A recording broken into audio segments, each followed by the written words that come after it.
मेरठ की रहने वाली थी। अभी कुछ ही महीनों पहले उसकी शादी हरिद्वार के रहने वाले महेश के साथ हुई थी।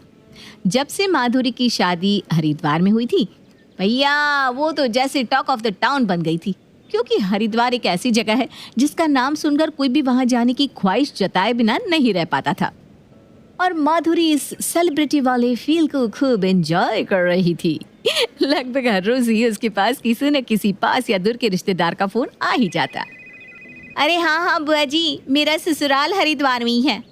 हाँ हाँ, गंगा जी तो समझ लो छत से दिखाई पड़ती है। अरे इतनी सुंदर जगह है कि क्या बताऊं। इतना अच्छा मौसम रहता है कि मज़ा ही आ जाता है। आप भी आओ ना, हरिद्वार घूमना भी हो जाएगा और मुझसे मिलना भी। अब ज़्यादा सोचिए मत, जल्दी से टिकट कटा के यहाँ चली आइए। ओ बेटा, होटल का खाना पानी ना मुझे सूट नहीं करता, बस इसलिए इच्छा होते हुए भी कभी कहीं तीरथ नहीं जा पाती। लेकिन सच्ची जब से पता चला है कि तेरा ससुराल हरिद्वार में है, सबसे ज़्यादा खुशी बेटा मुझे ही हुई है।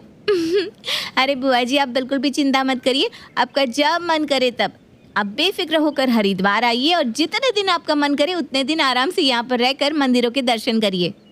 खूब खुश रहे बेटा, मेरी तो मन की मुराद पूरी हो गई जैसे। मैं तैयारी कर लेती हूँ और आज ही रात को बस में बैठ जाऊँगी। अगले दिन सुबह 4 बजे।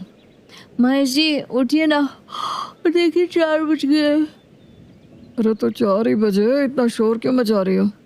सुबह के 4 बज रहे हैं, मेरी बुआ जी बस स्टॉप पर पहुंच गई होंगी। अब जाओ ना, जाकर मेरी बुआ को लेकर आओ ना। अरे यार, पिछले 2 महीने में ये चौथी बार है जब तुम्हारे कोई रिश्तेदार यहाँ आ रहे हैं। और अगर तुम्हारी बुआ आ भी रही है तो इतनी सुबह वाली बस से आने की क्या ज़रूरत थी? बस तो पूरा दिन चलती है। इतनी सुबह नींद खराब कर दी तुमने मेरी। महेश जब बुआ जी को लेने के लिए बस स्टॉप पहुंचा तो उसने देखा कि बुआ जी वहां अकेली नहीं थी। बुआ जी के साथ उनका बेटा, बहू और 2 पोते भी थे। नमस्ते बुआ जी। नमस्ते बेटा, खुश रहो। अच्छा तुम ये बैग उठाकर गाड़ी में रखो, तब तक हम लोग अंदर बैठ जाते हैं। बुआ की बात सुनकर बेचारा महेश बड़े बड़े 3 बैग उठाकर गाड़ी की डिक्की में डालता है और बाकी सबको गाड़ी में बिठाकर घर पहुंच जाता है। माधुरी, तुम तो कह रही थी कि तुम्हारी बुआ आने वाली है, लेकिन यहाँ तो बुआ अपना पूरा खानदान लेकर आई हैं। अरे कहने का मतलब क्या है आपका?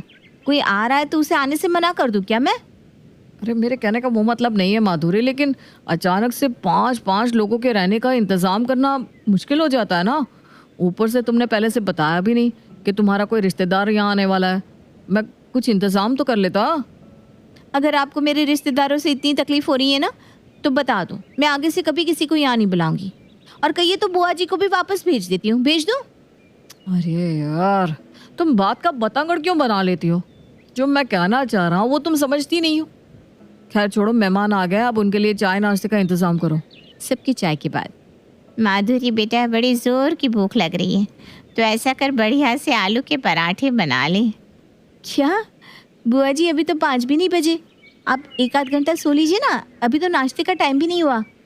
अरे बेटा, जब जागो तभी सवेरा और जब सवेरा तभी नाश्ता, इसलिए तो ना अब नाश्ते की तैयारी में लग जा बेटा जल्दी से। भाई माधुरी, जल्दी से भरपेट नाश्ता कराओ बुआ जी को। और हाँ, ऐसा करो, पराठे नहीं, आलू की गर्मा गर्म कचौड़ियाँ सेक कर लाओ तुम। 8-10 तो मैं ही चट कर दूंगा। ये तूने बढ़िया आइडिया दिया बेटा, ठीक कह रहा है महेश। माधुरी, तू कचौड़ियाँ ही बना ले, और मेरे दोनों पोते तो ऐसी उंगली चाट चाट की कचौड़ी खाते हैं कि क्या बताऊँ। अच्छा ऐसा करना, 15-20 कचौड़ी फालतू सेंक लेना बेटा। अभी नहा धोकर हम लोग घूमने जाएंगे ना तो बाहर काम आ जाएंगी। और भाई जब अपना घर है यहाँ तो बाहर का खाना क्यों खाना, ठीक कहा ना? जी जी बुआ जी, बिल्कुल ठीक कहा। माधुरी और उसकी जेठानी रसोई में जाते हैं और सभी के लिए कचौड़ियाँ बनाने लगते हैं। अरे माधुरी, 5 किलो आलू की कचौड़ियाँ चट कर गई है तुम्हारी बुआ जी एंड फैमिली। मेरी तो कचौड़ी बनाते बनाते कमर टेढ़ी हो गई है। मैं तो बस ये सोच रही हूँ, जब इन्होंने नाश्ते में इतना खा लिया तो लंच डिनर में क्या होगा। मैं समझ रही हूँ भाभी, इतने लोगों का खाना बनाते बनाते आप भी थक गई हैं, लेकिन आप ये सोचिए ना, मेहमान कोई रोज़ रोज़ तो आते नहीं, बुआ जी भी 1-2 दिन में लौट ही जाएंगी। वो तो ठीक है माधुरी, लेकिन इनके रुकने का भी तो इंतज़ाम करना होगा ना। अरे भाभी, अभी आप हमारे ख़ानदान को जानती कहाँ हैं? आप देखना, इंतज़ाम करना ही नहीं पड़ेगा। ज़मीन पर गद्दे लगा देंगे तो सब लोग ज़मीन पर ही सो जाएंगे। ये तो अच्छी बात है, चलो एक चिंता दूर हो गई। कचौड़ी को रास्ते में खाने के लिए पैक कराने के बाद बुआ जी अपने परिवार के साथ हरिद्वार दर्शन के लिए निकल जाती हैं। शाम के 4 बजे। माधुरी बेटा, बड़ी थकान हो गई है, ज़रा बढ़िया सी चाय तो बना ला। और बेटा बड़ी ज़ोर की ना भूख लगी है, तो खाने के लिए कुछ बना दे। इस समय खाना?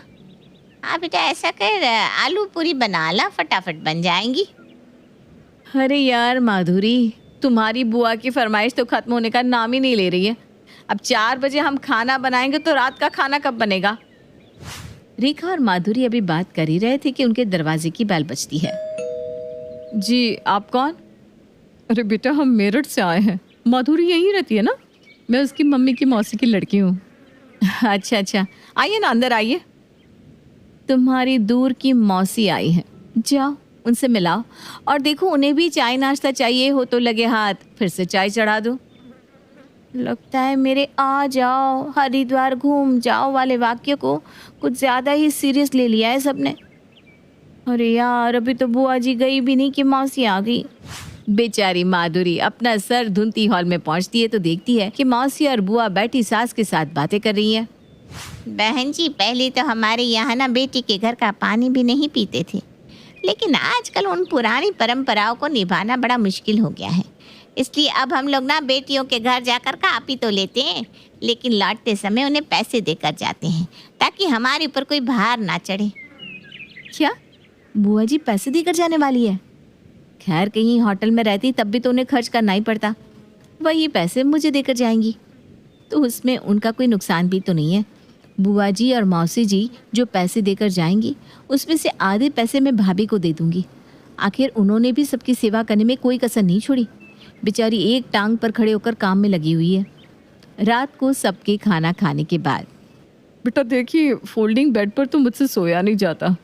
मैं और तेरी मौसी ना तेरे कमरे में सो जाते हैं और मेरे रवि की तो कमर में दर्द रहता है, वो भी बेटा नीचे नहीं लेट पाएगा। हाँ अच्छा, रवि अपने फैमिली के साथ रेखा के कमरे में सो जाएगा। 1-2 दिन के लिए तुम लोग एडजस्ट कर लेना। रेखा और माधुरी दोनों के कमरों पर बुआ जी के परिवार ने कब्जा कर लिया था। बेचारी रेखा और माधुरी अपने पति के साथ तकिया और चादर लेकर हॉल में आ गई थी। क्या कह रही थी तू? नीचे बिस्तर लगा देंगे और सब लोग उसी में एडजस्ट कर लेंगे। हो गया एडजस्ट? अब अपने घर में हमें एडजस्ट करना पड़ रहा है। आप चिंता मत करो ना भाभी, 2 दिन हो गए, मुझे लगता है कल तक तो बुआ जी वापस चली ही जाएंगी। मौसी और बुआ को तो जैसे पिकनिक स्पॉट मिल गया था। रोज सुबह वो ठूस ठूस कर नाश्ता करने के बाद 8-10 पराठे पैक करवा के घूमने के लिए निकल जाते और फिर वापस आकर एक बार जमकर दावत उड़ाते। 1 सप्ताह बीत गया था, लेकिन ना तो बुआ माधुरी के घर से हिलने का नाम ले रही थी और ना ही मौसी। खाना बनाते बनाते माधुरी और रेखा की हालत एकदम पस्त हो गई थी। महेश जी, अब तो मेरी हिम्मत जवाब दे गई है, बहुत हो गई रिश्तेदारी, अब कैसे भी करके इन्हें यहाँ से वापस भेजो ना। अच्छा, भलाई लेने के लिए सबको अपने घर बुलाओ तुम और वापस मैं भेज दूँ, ताकि सब यही समझे कि उनके यहाँ आने से मुझे समस्या है। जब मैं तुम्हें समझाता था तब तो तुम मुझे ही कहती थी अगर रिश्तेदार कुछ दिन के लिए यहाँ आ भी जाएंगे तो मुझे क्या फ़र्क पड़ जाएगा। तो ठीक है ना, अब क्या दिक्कत है, करो रिश्तेदारों की खातिरदारी। अरे थक गई हूँ मैं, अब तो कोई मुझे मेरा एड्रेस भी पूछेगा ना तो मैं उसे ये नहीं कहने वाली कि मैं हरिद्वार में रहती हूँ। पता नहीं कब कौन कहाँ से टपक जाए। मुझे तो ऐसा लग रहा है कि रिश्तेदार होटल का पैसा बचाने के लिए हमारे यहाँ आकर रुक रहे हैं। चलो देर से ही सही तुम्हारी आंखें तो खुली। अच्छा ठीक है, मैं तुम्हें आइडिया बताता हूँ कि क्या करना है। महेश माधुरी के कान में कुछ समझाता है। कुछ देर बाद, बुआ जी, मौसी, चाहती तो मैं यही थी कि आप लोग अभी कुछ दिन और यहाँ रुके, लेकिन मुझे ना आज ही महेश के गांव के लिए निकलना होगा। गांव में इनकी काकी की तबीयत ठीक नहीं है। कोई बात नहीं बेटा, तो अपना मन छोटा मत करना, हम फिर आ जाएंगी। अभी तेरा गांव जाना ज़्यादा ज़रूरी है। अच्छा, हम सामान पैक कर लेते हैं, बस तो हमें मिल ही जाएगी। सारे मेहमान सामान पैक करके जाने लगते हैं। देख बेटा, वैसे तो बेटी के घर का खाना नहीं चाहिए, लेकिन ये पापी पेट तो खाना मांगता ही है ना। चल, ये रुपए मेरी तरफ से रख ले, समझना बुआ ने अपने खाने का कर्ज उतार दिया। 10 रुपए? हाँ बेटा, यही तो बात है। बड़े बुजुर्ग जो करते हैं उसमें सबकी भलाई छिपी होती है। हमारे यहाँ यही रिवाज है, अमीर हो या गरीब, बेटियों को विदाई में बस 10 रुपया ही देगा, ताकि कोई अपने को छोटापन महसूस ना करने पाए। ये तो बुआ और मौसी ने मेरे साथ मोए मोए कर दिया। 10 रुपए कौन देता है? इससे अच्छा ना देती वही ठीक था। खैर, बड़ी मुश्किलों से पूरे 1 सप्ताह के बाद मेहमान अपने घर की ओर लौट गए थे।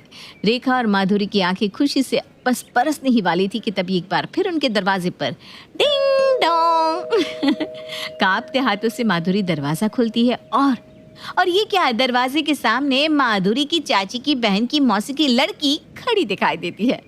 और फिर इसके आगे की कहानी तो आप जानती ही हैं। काफी समझदार हैं आप।